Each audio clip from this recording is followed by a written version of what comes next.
Hello to everyone! Kumusta po kayo mga kaibigan at mga kabarya sa atin dito sa Pilipinas at sa buong mundo? Sana po yun nasa mabuting kalagayan ng bawat isa. Today's video mga kaibigan ay marami-rami na din akong naipon ng mga barya na nakukuha sa tabing dagat, sa dagat, sa tubig mga kaibigan sa pamagitan ng kalandra at ng metal detecting. Bali ang nakikita nyo ay yan po ay 20 pesos na NGC, New Generation Currency mga kaibigan. So ayan ang hinahanap dyan yung mga error coin at saka high mint mark. Mayroon din tayo mga kaibigan na mga 10 piso. Napakadumi na, madami ng tarnishes, patina. Ito po ay gawa sa aluminum bronze yung gitna at copper nickel yung gilid. Ayan, BSP series po yan. Ang hinahanap dito ay year 2007 at 2009. Sana makakuha tayo. Ito, plated steel po mga kaibigan ang pagkagawa dito sa baryang ito. Magnetic po yung 20 pesos. At ang karamihan mga kaibigan itong nickel brass na 5 piso. Ayan o. Muna ginawa mula 1995 to 2017. Ayan. Ayan mga kaibigan ang ating lilinisin sapagkat hindi naman natin intention na pakintabin. Ang intention ko ay maibalik sa circulation at maibili pa. Magamit pambili mga kaibigan. Bali yan yung nangyayari kapag yung ating mga barya nalulubog sa putik sa dagat mga kaibigan. Ganyan yung nangyayari sa mga barya natin. Bali ang ating nickel brass ay napakatibay, hindi basta yan nalulusaw. Pero itong 20 pesos natin kasi yung mga magnetic may bakal siya, malamang ito mabilis masira mga kaibigan. So ayan, so susubukan nating linisin mga kaibigan kung anong mangyayari. Ito mga kaibigan, napakadumi na oh. So, kung gusto mo ang ganitong klase mga channel tungkol sa barya ng buong mundo, paglilinis mga alahas, ng mga coins, metal, mga kaibigan, tungkol sa treasure hunting, metal detecting, ay huwag pong kalimutan mag-subscribe at marami pong salamat siyempre. So, ang gagamitin natin ngayon mga kaibigan ay itong paikutin natin sa tumbling machine na nabili ko sa Shopee sa halagang 1,000. Meron tayong black sand na margaha. Ito mga kaibigan yung magnetic na buhangin. Pino po yan. Gamitan natin ng shampoo at saka toothpaste. Kung ano yung mangyayari pagkatapos ng 1 hour. Ito yung tumbler drum. At meron tayong strainer, batya at saka may hulin. Ito yung bali kikis-kis, saka yung ito yung magaang magkikis-kis doon sa dumi. May gunting tayo at saka tubig syempre. At nandito rin yung machine natin ng tumbling machine. Naka-order po niya sa Lazada o kaya sa Shopee sa halagang 1,000 ang isa. So ayan mga kaibigan, simulan natin ang ating proseso sa paglilinis. Malilinis nga ba ito sa loob ng 1 oras para magamit na sa circulation? Para magkaroon ng idea kung yung tumbling machine ba at itong mga ito ay nakalilinis sa ating barya. So ayan mga kaibigan, simulan natin ang procedure. Bali ano po ito mga kaibigan, nasa 300 pesos ang baryang ito. So i-add po natin itong pollen. Ayan. At lagyan natin itong margaha magnetic na sand. Ayan. Para makiskis yung dumi. Dalawa lang mga kaibigan para makabili yung ikot ng ating mga particles sa loob. At lagyan natin ng tubig na hindi mas masyadong marami mga kaibigan. Ayan, ganyan lang karami. Then ilagay na natin itong shampoo mga kaibigan. So ayan, ilagay ko itong isang buong shampoo maliit. Ayan. Yung ating mga ginagamit na chemical mga kaibigan, hindi naman to hazardous. Ayan, kaya walang gaano ipangamba. Pero yung sa experience natin, yung vinegar mga kaibigan, nalubo yung drum pag umiikot na. Ayan, toothpaste naman ang ilagay natin.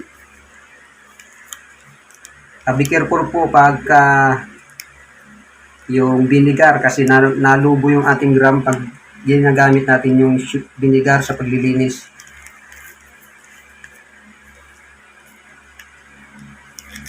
So yan mga kaibigan, kalahating Colgate at isang piraso na yung tatluhan, isa lang yung nilagay ko. So, makikita natin ngayon ang resulta nito, paikutin natin ng 1 hour. Kailangan medyo maluag yung drum para makaikot yung particle sa loob mga kaibigan. At atin ang isara. Ayan.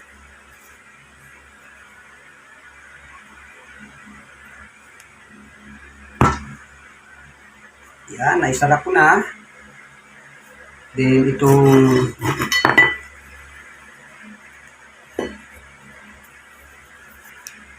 kailangan isara pong maigi.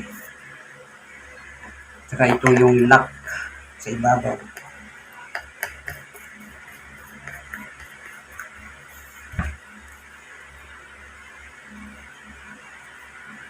Epektibo kaya ang shampoo at saka toothpaste sa baryang ito mga kaibigan, tapusin hanggang dulo mga kaibigan. So ayan mga kaibigan, na-fix ko na yung aking drum na mayroong lamang particles. Yan. At ilalagay ko na, paikutin ko muna itong aking machine. Ayan mga kaibigan, umikot na. At ilagay natin ito para paikutin ng isang oras. Ayan mga kaibigan, hintayin nyo matapos ng isang oras at bubuksan ko ito para makita natin kung ano yung magiging resulta. Bali, pwede naman siyang ikutin, baliktarin. Ayan, para mas maganda yung maging resulta mga kaibigan. Stay tuned mga kaibigan. Mga kaibigan, tapos na yung pagpapaikot natin dito sa ating mga barya sa tumbling machine. So, patayin natin para makita natin kung anong naging resulta.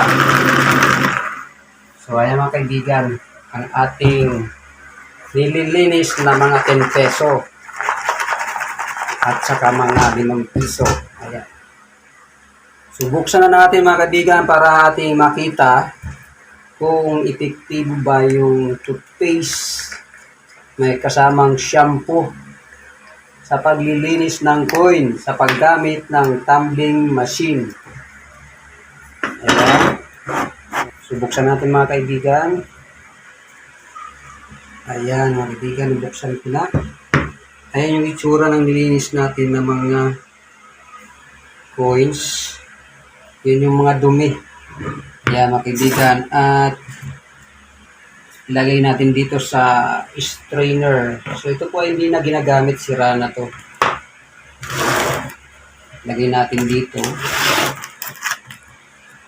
At ito ay ibuhos natin mga kaibigan yung mga coins dito.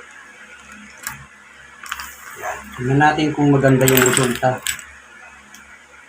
Ayan mga kaibigan. Oh.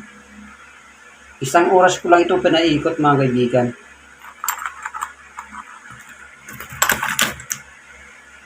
Ayan, meron pa.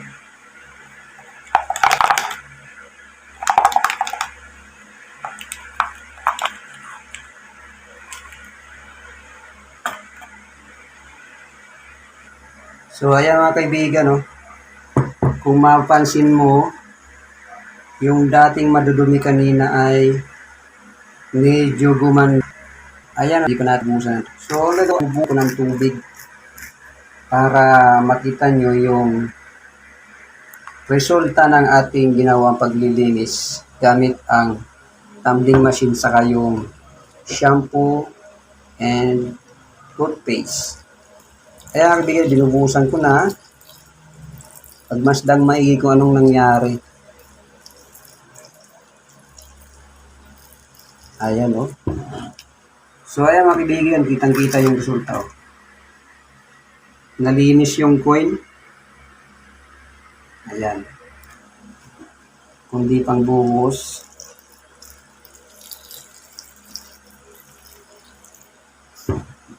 Ayan mga kaibigan, maganda na yung coins. So, bali, lagay natin dito sa batya. Mas makita natin yung ganda dito sa batya.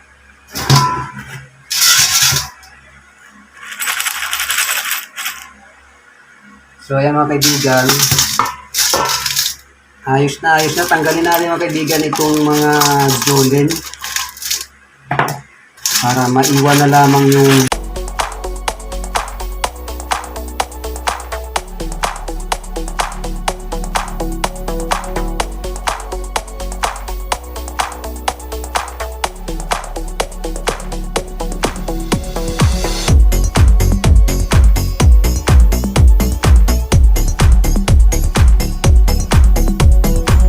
mga jolen. Ayan na siya, oh.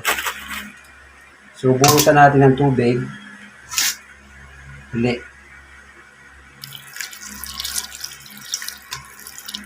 Ayan mga kaibigan, malinaw na siya, oh.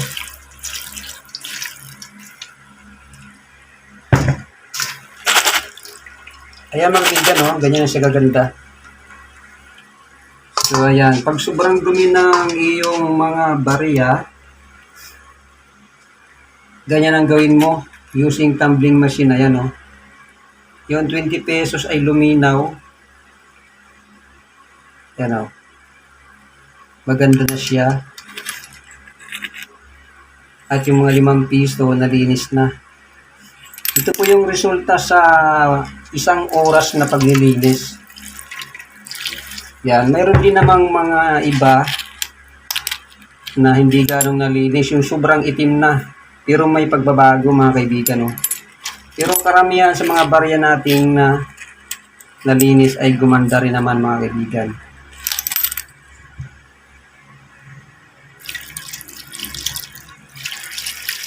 Yan.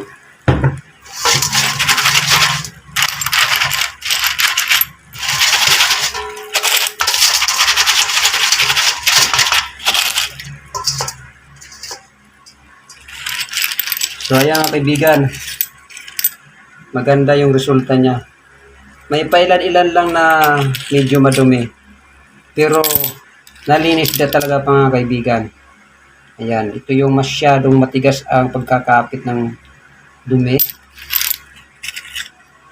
Ayan, sa ganitong paraan mga kaibigan, shampoo and toothpaste, hindi po siya nakakasira ng coins. At pwede pa natin itong gamitin. So itong ganitong kulay mga kaibigan ay pwede na siyang gamitin sa circulation yung iba. So yung bali yung iba itatabi ko at lilinisin ulit sa next video natin mga kaibigan. Ayan. Pwede rin namin siya mga kaibigan ituloy at least mga kalating oras pa, kasi kung 2 hours to 3 hours, masyado na pong magagasgas yung mukha ng barya. Ayan. Ito po yung resulta ng ating paglilinis. Ang masasabi ko, yung toothpaste at saka yung shampoo ay pwedeng panglinis ng mga barya. Maraming pong salamat sa panonood. God bless you all. Bye-bye!